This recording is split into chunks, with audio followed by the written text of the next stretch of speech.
സ്വതന്ത്രമായി വളരേണ്ട ഒരു മരത്തെ അതിൻ്റെ ചില്ലകൾ വെട്ടി വെട്ടി വീട്ടിലെ കാഴ്ചവസ്തുവാക്കി മാറ്റുന്നതിനെയാണ് നാം ബോൺസായി എന്ന് പറയുന്നത്.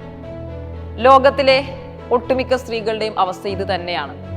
സ്വതന്ത്രമായി മുന്നോട്ട് പോകേണ്ട പലരെയും നാം വെട്ടി വെട്ടി വീട്ടിലെ കാഴ്ചവസ്തുവാക്കി മാറ്റുന്നുണ്ട്.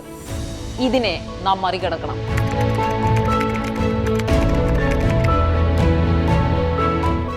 നിങ്ങളൊരു സ്ത്രീയാണെങ്കിൽ, നിങ്ങൾ പഠിക്കാൻ തീരുമാനിക്കുകയാണെങ്കിൽ അതിനർത്ഥം നിങ്ങൾ പോരാടാൻ തീരുമാനിക്കുന്നു എന്നാണ്.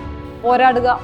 XYLEM stands with all women across the world who are struggling to continue their education and pursue their career. XYLEM stands for education for all.